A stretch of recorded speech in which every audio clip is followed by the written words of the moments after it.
ऐसा कोई भाव या ग्रह नहीं जिसे राहु ने ठगा नहीं। नमस्कार, आप देख रहे हैं नक्षत्र दुनिया। और मित्रों, आज के वीडियो में हम राहु की कुछ ऐसी ही बातों पर चर्चा करेंगे। राहु आपकी कुंडली में कितना ही योग कारक क्यों ना हो, राहु आपकी कुंडली के अंदर कितने ही शुभ भावों के अंदर या कह सकते हैं कि कारक भावों के अंदर क्यों ना बैठा हुआ हो, राहु अपने मित्र ग्रहों के साथ ही क्यों ना बैठा हुआ हो, तब भी राहु से संबंधित आपको कुछ विशिष्ट सावधानी बरतनी चाहिए, विशेष रूप से जब राहु ग्रह की दशा अंतर्दशा आती है।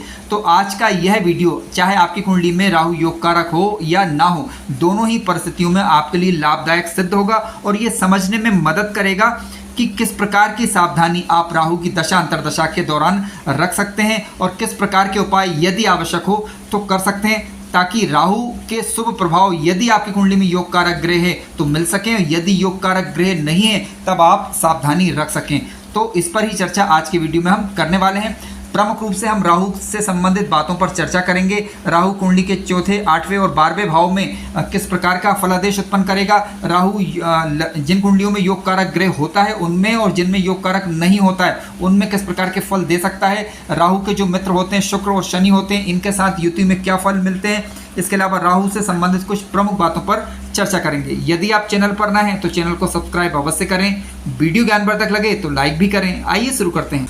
मित्रों, आइए सबसे पहले हम बात करते हैं कि राहु से किन बातों का विचार होता है ताकि वीडियो को समझने में आसानी हो। देखिए, राहु को काल पुरुष का दुख माना गया है। किसी भी प्रकार की आर्थिक परेशानी हो, किसी भी प्रकार के मानसिक अवसाद हो, कूटनीति हो या दुर्गुणों का विचार कर रहे हो आप, या फिर जुआ सट्टा धोखा, ठीक है, या कोई भी अनैतिक कार्य या कोई भी गैर कानूनी कार्य, दलाली पाखंड, ठीक है, और या फिर खराब इलेक्ट्रॉनिक वस्तुओं की हम बात कर रहे हैं, ठीक है। तो इन सब पर जो है राहु का अधिकार है। कोई भी गुप्त समझौते हों तो इनसे राहु के अंतर्गत ये चीज़ें आती हैं। षड्यंत्र इत्यादि का विचार करना हो, घूसखोरी इत्यादि निंदित कार्य, ठीक है, नीच प्रवृत्ति के कार्य हों, लालच वाले कार्य हों या कोई भी तमोगुणी व्यवहार हो आपका, ठीक है, तो ये सारी चीज़ें जो है वो कहीं ना कहीं, और या फिर अनैतिक चीज़ें, ये सारी चीज़ें राहु से विचारी जाती हैं। अब हमें ध्यान रखना होगा कि राहु किस भाव के अंदर बैठा हुआ है, किस ग्रह के साथ बैठा हुआ है और किन ग्रहों के प्रभाव में आ रहा है, किन ग्रहों से दृष्टि या युत है। तो ये सारी बातें भी ध्यान रखने योग्य हैं। सबसे पहले आप ये देखें कि राहु किस राशि में बैठा हुआ है, क्योंकि राहु कन्या राशि को अपनी खुद की राशि मानता है, क्योंकि इसकी स्वयं की राशि नहीं होती कोई भी, लेकिन कन्या राशि को वो स्वयं की राशि मानता है। मिथुन राशि को में राहु ग्रह उच्च का माना जाता है। यदि किसी भी भाव के अंदर यदि राहु ग्रह बैठा हुआ है, वहाँ पर यदि 9 नंबर का राशि का अंक लिखा हुआ हो या फिर 8 नंबर का राशि का अंक लिखा हुआ हो तो समझ लीजिए कि राहु ग्रह यहाँ पर नीच अवस्था का है। और यानी मतांतर के अनुसार वृश्चिक राशि में भी ये नीच का माना जाता है। इसके अलावा धनु राशि में भी राहु ग्रह नीच अवस्था के होते हैं। राहु के यदि हम मित्र ग्रहों की बात करें तो राहु के 2 ही मित्र हैं नैसर्गिक रूप से, वो हैं आपके शुक्र और शनि, ठीक है। शुक्र के साथ यदि राहु बैठता है तो सामान्यतः अच्छा फल देता है, ऐसा मानते हैं, लेकिन हकीकत क्या है वो आज की वीडियो में आप जानेंगे। और इसके अलावा शनि भी जो है राहु का नैसर्गिक मित्र ही है। राहु यदि बुध की बात करें तो बुध को राहु जो है वो अपना सम मानता है, ना तो वह मित्र मानता है ना ही वह शत्रु मानता है। जबकि यदि हम बात करें सूर्य की बात करें, सूर्य मंगल चंद्रमा, ठीक है, सूर्य मंगल चंद्रमा और साथ साथ गुरु, ये ग्रह जो हैं वो राहु के शत्रु ग्रहों में आते हैं। तो इन ग्रहों के साथ राहु ज़्यादा अच्छा फल दे ये संभव नहीं है, लेकिन क्योंकि राहु शुक्र और शनि को मित्र मानता है तो क्या हम ये मान सकते हैं कि शुक्र और शनि के साथ राहु अच्छा फल देगा या नहीं देगा, तो इस पर अभी हम विचार करेंगे। इसके अलावा कुंडली के तीसरे भाव की यदि हम बात करें, तीसरे भाव में, छठे भाव में और 10वें भाव में राहु कारक ग्रह होते हैं। यदि कारक लग्नों के अंदर ये बैठे हुए हों तीसरे, छठे और 10वें भाव के अंदर, इसके अलावा 11वें भाव में भी राहु जो है अच्छा फल देते हैं, ऐसा मानते हैं। लेकिन क्या ये राहु तीसरे, छठे, 10वें या 11वें में अच्छा फल देगा, इस पर अभी हम चर्चा करेंगे। मित्रों, आइए सबसे पहले हम बात करते हैं राहु और शनि के विषय में। देखिए, राहु और शनि आपस में नैसर्गिक रूप से मित्र ग्रह हैं, जैसा आप जानते हैं। अब किसी भी भाव के अंदर राहु यदि शनि के साथ बैठे हुए हैं तो देखिए, राहु शनि का वैसे तो मित्र है नैसर्गिक रूप से, लेकिन राहु शनि जब साथ में बैठते हैं तो ये एक बुरे योग का निर्माण करते हैं, जिसे कहा जाता है पिशाच योग या फिर शापित योग के नाम से जानते हैं हम, ठीक है।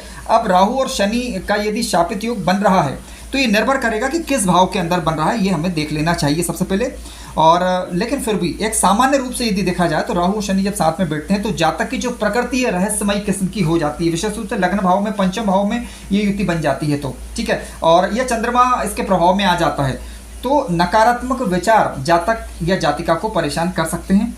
ठीक है, इस प्रकार की स्थितियां बनती हैं। जिस भी भाव के अंदर ये युति बनेगी उस भाव से संबंधित कोई ना कोई दिक्कत या परेशानी ये युति देती है। इसके अलावा छठे भाव के अंदर बन जाए तो शत्रु ज़्यादा होना, आठवें भाव में हो जाए तो कलह इत्यादि उत्पन्न होना, सातवें भाव में हो जाए तो या 10वें भाव में हो जाए तो व्यापार या कार्य क्षेत्र में परेशानी उत्पन्न करना, भाग्य भाव में बन जाए तो उतार चढ़ाव बना रहता है जीवन के अंदर, 12वें भाव के अंदर बन जाए तो अनैतिक कार्यों में जातक या जातिका जा सकते हैं, या फिर कह सकते हैं कि उनका व्यवहार जो है वो न्याय संगत ना हो, इस प्रकार की स्थिति बनती। ये केवल एक आशंका मात्र है, लेकिन अब पूरी बात समझने के लिए हमें कुछ चीज़ों को देखना होगा। जैसे मान लीजिए कि राहु शनि की युति बन रही है, ठीक है, तो ये नहीं कहा जा सकता कि जातक का व्यवहार अनैतिक ही होगा। ठीक है, कुछ बातों पर ध्यान रखना जरूरी है। यहाँ पर भी हमें देखना होगा कि राहु और शनि की युति यदि बन रही है तो क्या उस पर गुरु ग्रह इत्यादि की दृष्टि पड़ रही है, क्या राहु और शनि के पास अंशात्मक रूप से ज़्यादा बल है या नहीं। राहु शनि के पास यदि बल कम हो और गुरु इत्यादि से ये दृष्ट हो जाएं तो बुरे प्रभावों में फिर कमी आती है।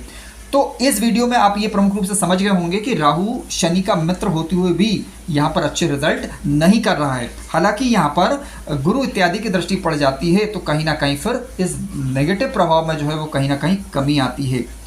उसी प्रकार से मान लीजिए राहु ग्रह किसी जातक या जातिका की कुंडली के अंदर शुक्र के साथ बैठ जाए।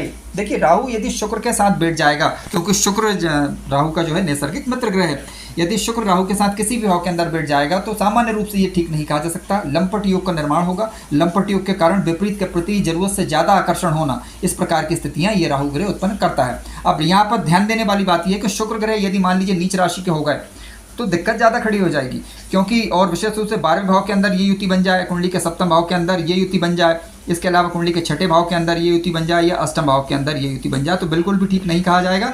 यहाँ पर सावधानी बरतना चाहिए। किस प्रकार की सावधानी? स्वास्थ्य संबंधी दिक्कतें, ठीक है, क्योंकि 12वें घर से संबंध होगा तो खर्च बढ़ेंगे, अस्पताल का विचार कुंडली के 12वें भाव से आप करेंगे।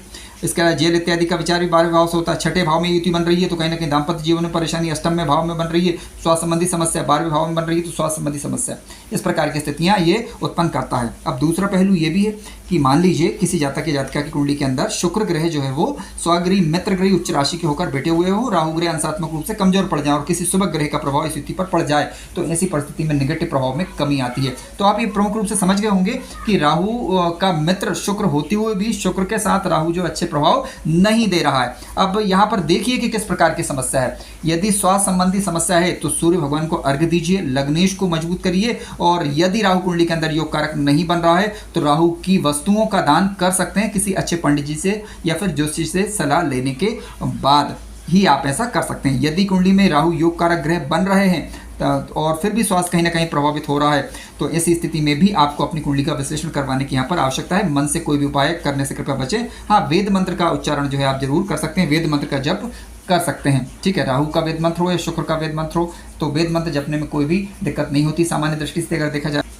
मित्रों, राहु तीसरे भाव के अंदर क्योंकि भाव कारक ग्रह होता है इसलिए मैंने तीसरा भाव लिया है ताकि आप समझ पाएं कि तीसरे भाव में राहु अति विशिष्ट कारक ग्रह होते हुए भी किस प्रकार की दिक्कतें दे सकता है उसे भी समझेंगे हम और अच्छाइयों को भी जानेंगे। देखिए, तीसरे भाव में जब राहु होता है तो अति विशिष्ट योग कारक ग्रह माना जाता है, लेकिन राहु यहाँ पर स्वगृही मित्र ग्रह उच्च राशि का होकर बैठा हुआ होने चाहिए, शुभ ग्रहों के प्रभाव में हो तब इसके ज़्यादा अच्छे फल देखने को मिलते हैं और योग कारक ग्रह होना चाहिए। देखिए, राहु तीसरे भाव में जब होगा तो जातक या जातिका को दुनियादारी से निपटने की क्षमता देता है, ये अच्छी बात है।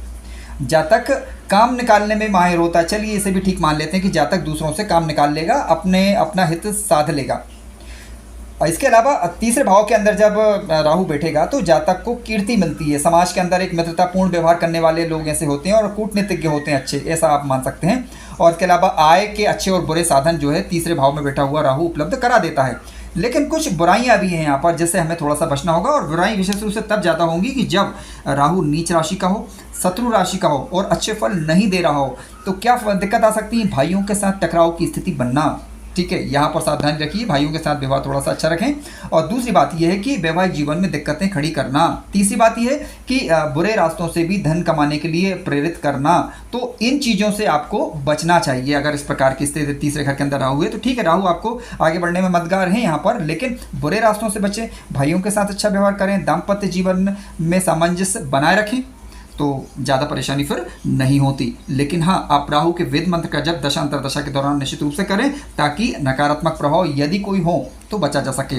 आइए आप बात करते हैं, यदि राहु ग्रह मान लीजिए किसी जातक की कुंडली के अंदर छठे भाव के अंदर बैठ जाए। तो राहु ग्रह यदि कुंडली के छठे भाव के अंदर आकर बैठ जाए, देखिए छठे भाव में राहु को अति विशिष्ट कारक ग्रह माना जाता है, और छठे भाव में यदि आपकी कुंडली के अंदर योग कारक हों तो अच्छे फल देखने को मिलेंगे।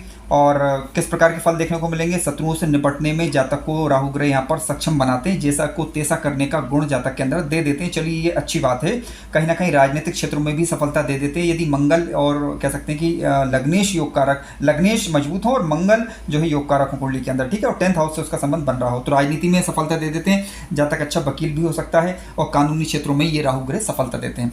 अब नकारात्मक फल किस प्रकार के हो सकते हैं, इस पर भी चर्चा कर लेना उचित होगा। देखिए राहु ग्रह यहाँ पर यदि नीच राशि के होकर बैठ जाएं, अकारक ग्रह बनकर बैठ जाएं, ठीक है, या पीड़ित हो जाएं, और सूर्य की स्थिति कुंडली के अंदर खराब हो, लग्नेश कमजोर हो, तो ऐसी स्थिति में खराब संगति, ठीक है, तो यहाँ पर बचना होगा। खराब संगति यदि की तो दिक्कत आ जाएगी फिर। और इसके अलावा राहु यदि मान लीजिए खराब है यहाँ पर और सूर्य कमजोर है कुंडली के अंदर, तो कहीं ना कहीं स्वास्थ्य संबंधी समस्याएं देना, ठीक है, और स्वास्थ्य संबंधी समस्याएं विशेष रूप से दे सकते हैं, जिसके कारण जातक के खर्च बड़े सड़े रह सकते हैं और आर्थिक रूप से परेशानी हो सकती है। दशांतरदशा के दौरान विशेष रूप से तो सावधानी बरतनी चाहिए। योग कारक ग्रह यदि राहु नहीं है तो राहु की वस्तुओं को दान किया जा सकता है, और यदि योग कारक ग्रह बन रहे हैं तो वेद मंत्र का जप कर सकते हैं, किसी अच्छे पंडित जी या ज्योतिषी से सलाह लेकर, अगर उचित हो तो शांति पाठ करा सकते हैं राहु से संबंधित। आइए बात करते हैं कि राहु यदि कुंडली के 10वें घर के अंदर बैठ जाएं तो किस प्रकार के फल देखने को मिल सकते हैं। मित्रों, राहु ग्रह यदि कुंडली के 10वें भाव के अंदर बैठे हुए हों तो देखिए 10वें भाव में भी राहु को अति विशिष्ट कारक ग्रह माना जाता है। राजनीतिक खिलाड़ी बनाता है जातक को ये, और कंप्यूटर टेक्नीशियन या फिर अच्छा तकनीकी क्षेत्रों का जानकार हो सकता है, और जातक अपने विरोधियों को पस्त करने में यहाँ पर यानी हराने में सक्षम हो पाता है। ये काफ़ी अच्छी चीज़ है, लेकिन योग कारक ग्रह बनना चाहिए। लेकिन मान लीजिए राहु किसी कारणवश पीड़ित हो गए और नीच राशि या शत्रु राशि के होकर बैठ गए तो कुछ दिक्कतें रह सकती हैं, जैसे कि धन बचने में समस्या उत्पन्न होना, स्वास्थ्य संबंधी दिक्कतें रहना, और कह सकते हैं कि कार्य क्षेत्र में या फिर समाज में कहीं ना कहीं मान सम्मान में कमी आना, विशेष रूप से सूर्य यदि प्रभावित हो जाए तब। तो सूर्य भगवान को अर्घ्य दीजिए निश्चित रूप से, और राहु के वेद मंत्र या बीज मंत्र का जप आप कर सकते हैं यदि राहु योग कारक ग्रह बन रहे हैं आपकी कुंडली के अंदर। तो 11वें भाव के अंदर भी राहु अच्छा फल देते हैं यदि यह शुभ राशियों के अंदर बैठे हुए हों। अच्छे बुरे दोनों फल पर विचार हम करेंगे। 11वें भाव के अंदर बैठेंगे तो धनागमन की संभावना बनती है, जातक साहसी होगा और साहसिक निर्णय करेगा, और जिसके माध्यम से धन कमा पाएगा। वह आधुनिक तरीके से अपने जीवन यापन करेगा, समाज में जो है अपना नाम ख्याति सब फैलाएगा, और इसके अलावा जो है वो कहीं ना कहीं अच्छा फल देंगे यदि राहु योग कारक बन रहे हों। लेकिन 11वें भाव के अंदर मान लीजिए राहु ग्रह बैठे हुए हैं तो कुछ सावधानी भी बरतनी चाहिए आपको। सावधानी इस प्रकार की हो सकती है, राहु विशेष रूप से नीच राशि के हो जाए, ठीक है, और एकादश भाव का स्वामी यदि पीड़ित हो जाए तो जातक धोखाधड़ी का शिकार हो सकता है, ठीक है, तो सावधानी बरतनी चाहिए। यानी आंख मूंझकर किसी पर विश्वास नहीं करना, सोच जांच परख कर ही किसी कार्य को अंजाम देना। दूसरी बात यह सोच समझकर धन खर्च करना, अन्यथा अनावश्यक तरीके से धन अगर खर्च करेंगे तो बचाने में मुश्किल होगी। और इसके अलावा भाइयों के साथ या जीवन साथी के साथ दिक्कतों का अनुभव हो सकता है राहु की दशा अंतरदशा के दौरान, यदि ये शत्रु दृष्टि तीसरे या फिर सप्तम भाव पर दिखाएं। पंचम भाव पर दृष्टि क्योंकि राहु की होगी यहाँ पर, तो आप ये देखिएगा शिक्षा काल के दौरान यदि राहु की दशा अंतरदशा आती तो शिक्षा को विवादित करती कहीं ना कहीं। तब ऐसी स्थिति में यदि राहु योग कारक नहीं तो राहु से संबंधित वस्तुओं का दान किया जा सकता है परामर्श लेने के बाद। लेकिन और यदि योग कारक ग्रह बन रहे हैं तो इनके वेद मंत्र या बीज मंत्र का जप आप कर सकते हैं, या फिर किसी अच्छे ज्योतिषी या पंडित जी से सलाह लेने के बाद उनके बताए अनुसार उपाय कर सकते हैं। तो देखिए हर भाव के अंदर कुछ अच्छा फल राहु का देख रहे हैं आप, और तीसरे छठे 10वें और 11वें भाव के अंदर, और कुछ बुरा फल भी। तो हमें सावधानी ये रखना है ताकि हम जल्दबाजी में किसी के कहे अनुसार या किस आंख मूंझकर कोई कार्य ऐसा ना करें ताकि बाद में पछताना पड़े, और यही इस वीडियो का मूल मकसद भी है।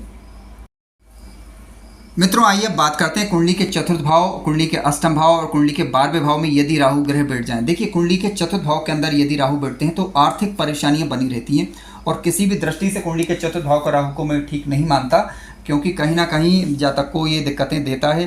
स्वास्थ्य संबंधी परेशानियां भी दे सकता है। इसके अलावा घर में आर्थिक तंगी भी दे सकता है। किसी प्रकार के गुप्त कार्यों से आपको सावधानी बरतनी चाहिए। यदि राहु ग्रह की दशांतर दशा चल रही हो, वाहन इत्यादि चलाते वक्त सावधानी बरतें। और इसके अलावा अनावश्यक तरीके से खर्च ना करें, क्योंकि यदि मान लीजिए आप अनावश्यक तरीके से खर्च करेंगे तो निश्चित रूप से कहीं ना कहीं राहु की दशांतर दशा के दौरान आपको खर्च की अधिकता का सामना करना पड़ सकता है, आर्थिक तंगी का सामना करना पड़ सकता है। चाहे राहु आपकी कुंडली के अंदर योग कारक हो अथवा नहीं हो, यदि चतुर्थ का राहु है, दशा अंतरदशा चल रही है, तो यहाँ पर आप राहु से संबंधित उपाय कर सकते हैं ताकि अनावश्यक प्रकार की दिक्कतों से बचा जा सके। उसी प्रकार अष्टम भाव का राहु यदि बैठा है तो किसी भी लग्न की कुंडली हो, यहाँ पर कितना ही अच्छा राहु अष्टम भाव के अंदर बैठा हुआ हो, तो ऐसी परिस्थिति में भी आपको सावधानी बरतनी चाहिए। किस प्रकार की सावधानी? स्वास्थ्य संबंधी सावधानी, आर्थिक सावधानी, इसके अलावा घर से संबंधित सावधानी, यानी घर क्रय विक्रय कर रहे हैं या फिर कोई जमीन जायदाद इत्यादि खरीद रहे हैं, तब भी आपको यहाँ पर सावधानी बरतने की आवश्यकता है। क्योंकि ये हो सकता है कि दशांतर दशा के दौरान यदि अष्टम भाव में राहु है तो कहीं ना कहीं आप किसी उलझन में फंसें, तो सावधानी बरतें। सोच समझकर जो है कि अच्छी तरीके से चीज़ों को जानने समझने के बाद ही निर्णय करें। उसी प्रकार से 12वें घर का यदि राहु है और आपको दशांतर दशा राहु की चल रही है तो ऐसी परिस्थिति में लड़ाई झगड़े इत्यादि से बचें। स्वास्थ्य का विशेष रूप से ध्यान रखें, खर्चों पर नियंत्रण रखें, तो कहीं ना कहीं दिक्कत और परेशानियों में कमी लाई जा सकती है। मित्रों, वीडियो का मूल मकसद केवल ये बताना था ताकि आप ये समझ पाएं कि राहु की दशा अंतरदशा के दौरान जल्दबाजी में निर्णय लेने से बचा जाए। ठीक है, हालांकि आपकी कुंडली में यदि राहु योग कारक है तो निश्चित रूप से उसके लाभ जो मिलना है आपको मिलेंगे, लेकिन असावधानी के कारण आर्थिक नुकसान ना हो, असावधानी के कारण कहीं ना कहीं स्वास्थ्य संबंधी परेशानी ना हो, और उसके विषय में आप जागरूक रहें। यही इस वीडियो का मूल मकसद भी है। यदि वीडियो अच्छा लगा हो तो लाइक करें, चैनल पर नए हो तो सब्सक्राइब भी करें। आप अपनी कुंडली का विश्लेषण करवाना चाह रहे हैं तो दिए गए नंबर पर या तो व्हाट्सएप कर सकते हैं या फिर कॉल कर सकते हैं। धन्यवाद।